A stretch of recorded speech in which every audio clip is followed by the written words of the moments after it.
आज का टॉपिक है मेरी मर्ज़ी और फ्री विल पे। तो रोज़मर्रा की बातों में आपने ये तो ज़रूर सुना होगा कि जी मेरी मर्ज़ी, मेरी लाइफ है, इसमें मेरी ही चलेगी।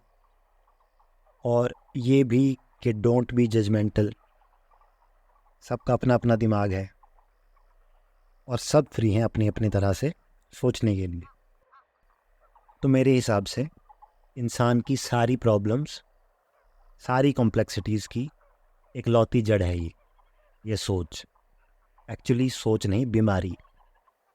कि मेरी मर्ज़ी, मेरी थॉट्स, मेरे बिलीव्स, मेरे राइट, मेरे रॉन्ग्स, ये एक ऐसा बिलीफ है जिसकी कोई फाउंडेशन नहीं है, एकदम खोखली विचारधारा।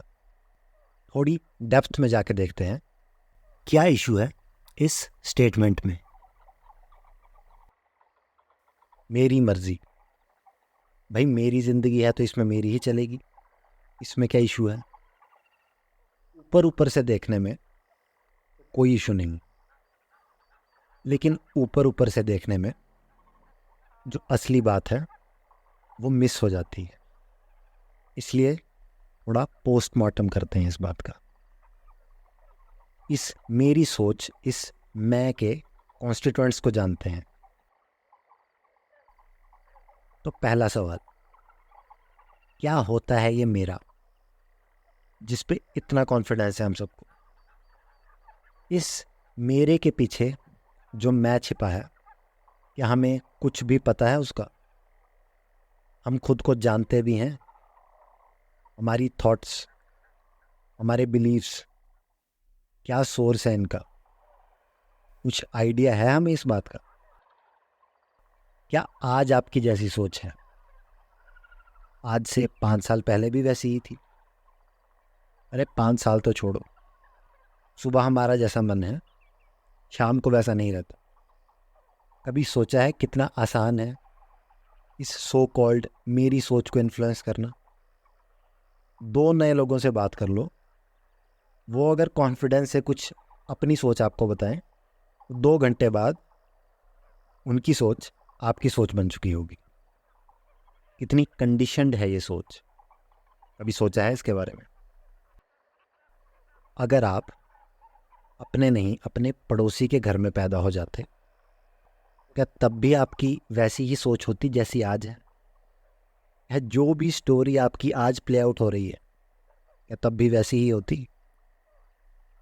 कहने का मतलब, अगर आपके लाइफ के कोऑर्डिनेट्स को 0.1% से भी चेंज कर दिया जाए, आपकी पूरी की पूरी सोच, आपकी पूरी सेल्फ की इमेज बदल नहीं जाएगी? आपके सारे लाइक्स डिसलाइक्स, आपकी सारी बोरोड मोरालिटीज़ सब उल्टी पड़ जाएंगी।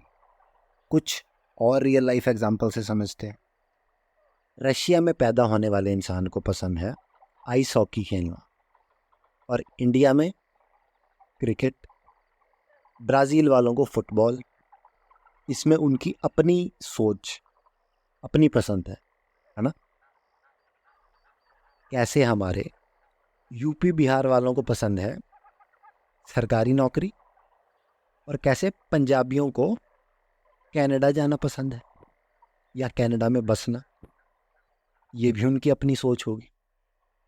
नॉर्थ इंडियंस को परांठा, साउथ इंडियंस को इडली डोसा, ये भी उनका अपना टेस्ट होगा। भाई ऑब्वियस सी बात है, अगर वो नॉर्थ में पैदा होते तब भी वो इडली डोसा ही खाते, है ना? भाइयों बहनों, घंटी बजी, इस सब में आपका अपना क्या है? सब तो उधार का है। All your thoughts, all your believes are a result of a series of random events. जहां आप पैदा हुए, जैसी सोच, जैसी परवरिश आपको मिली, वैसे ही आपकी सो कॉल्ड सेल्फ की इमेज ने शेप ली, जिसको ज़्यादातर लोग मरते दम तक वैसे ही ढोते रहते हैं। काफ़ी इंटरेस्टिंग, या कहें कि काफ़ी फनी बात है ये, कि इतनी ऑब्वियस ऑब्जर्वेशन भी हम नहीं करते। वरना कोई रॉकेट साइंस नहीं है इसमें। किसी भी इंसान के लिए ये एक यूरेका मोमेंट हो सकता है। लेकिन भाई, ईगो, घमंड, ये भी तो किसी चिड़िया का नाम है। हमसे तो अपनी फूड हैबिट्स नहीं बदलती। सेल्फ की इमेज को क्वेश्चन करना तो बहुत दूर की बात है। तो ये तो सिर्फ एक पहलू था। बात करते हैं इससे भी स्ट्रॉन्ग फोर्स, इससे भी ज़्यादा स्ट्रॉन्ग कंडीशनिंग की, जो हमें देती है हमारी मदर नेचर, यानी कि हमारी बायोलॉजिकल कंडीशनिंग। तो इमेजिन करते हैं 2 बच्चे पैदा हुए, रिंकू और टिंकू। और ऑब्वियसली ये भी अपनी सो कॉल्ड सोच लेके पैदा हुए हैं। तो रिंकू जैसे ही पैदा हुआ, उसने चेस का बोर्ड उठाया और चेस खेलने लग गया। और टिंकू टिंकू ने रैकेट उठाया और टिंकू बैडमिंटन खेलने लग गया। भाई, अपनी अपनी सोच है, क्या गलत है इसमें? अच्छा, ऐसा नहीं है। हर पैदा होने वाला बच्चा रोता है। एग्जैक्टली, रिंकू और टिंकू के रोने में भी कोई इंडिविजुअलिटी नहीं है। इसमें भी कोई रॉकेट साइंस नहीं होनी चाहिए। अगर कोई इंडिविजुअलिटी होती तो रिंकू टिंकू बैडमिंटन, चेस या और भी कुछ अपनी सोच से करते। हम कुछ भी अपनी सोच से नहीं करते। आधी हमें चलाती है हमारी बायोलॉजिकल कंडीशनिंग और आधी चलाती है हमें हमारी सोशल कंडीशनिंग, जो हमें बड़े होते होते मिलती है। अगर ये सब सुन के किसी की बत्ती जली है, ऐसे लोगों के लिए एक होमवर्क, अपनी लाइफ में वो मोमेंट, वो डिसीजन याद करने की कोशिश करना जब कॉन्शियसली आपको याद हो कि यार, ये था मेरा इंडिविजुअल चुनाव, ये था मेरा अपनी सोच से लिया गया फैसला। ज़िंदगी में कोई भी ऐसी चीज़ ढूंढ लेना जो इन दो कंडीशनिंग की पेरिफेरी के बाहर आती हो। इसी बायोलॉजिकल कंडीशनिंग को और समझते हैं। आपका जेंडर, इसकी भी आपने अर्जी तो नहीं डाली थी, ये भी आपको बस मिल गया। क्या एक पर्टिकुलर जेंडर में पैदा होने भर से ही हमारी आधी से ज़्यादा मेजॉरिटी की चॉइसेस वैसे ही डिसाइड नहीं हो जाती?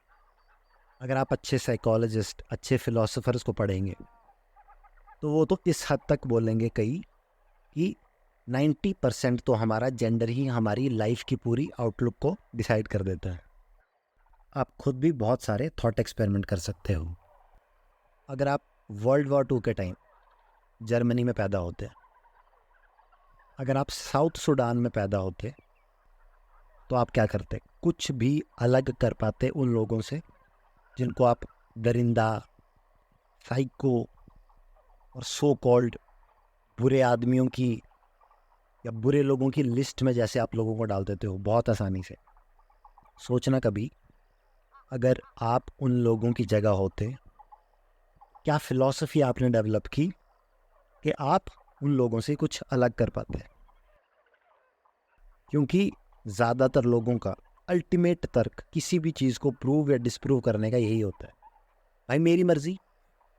और ये मर्ज़ी कैसे इन्फ्लुएंस्ड होती है, ये तो हम देख ही चुके हैं। और यहाँ से उठता है फिलॉसफी का सबसे गहरा सवाल, दर्शन का सबसे गहरा सवाल। क्या हमारे पास फ्री विल है भी, या फ्री विल बस एक इल्यूजन है? पता नहीं क्या सही जवाब है इस सवाल का, पर शायद हर चीज़ का एग्जैक्ट प्रिसाइज सॉल्यूशन या जवाब मिले, ये ज़रूरी नहीं है। कभी कभी बस सवाल उठाना और सवाल पूछना ही इनफ होता है। कोई सही जवाब मिले या ना मिले, लेकिन ये सवाल अपने आप में इतना इम्पॉर्टेंट है कि आपकी पूरी लाइफ की ट्रैजेक्टरी बदल सकती है। सच क्या है, सही क्या है, ये पता चले ना चले, झूठ का पता इन थॉट एक्सपेरिमेंट से आपको ज़रूर चल जाएगा। जो भी चीज़ें बाहर से हैं, जो भी चीज़ें कंडीशनिंग से आपको मिली हैं, आपकी सो कॉल्ड संस्कृति, कस्टम्स, या आपको जितनी भी झूठी मोरालिटीज़ झूठी सही और गलत की डेफिनेशंस मिली हैं, वो तो एटलीस्ट ज़रूर छूट जाएंगी। और वैसे भी बहुत ही गहरा और बहुत ही ब्रॉड टॉपिक है ये, जब बात आती है हमारी अपनी सोच और सेल्फ की इमेज की। शायद सारी ज़िंदगी लग जाए, इतना गहरा सवाल है ये।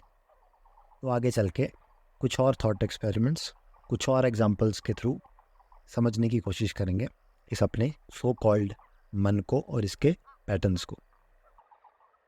तब तक के लिए थैंक यू वेरी मच।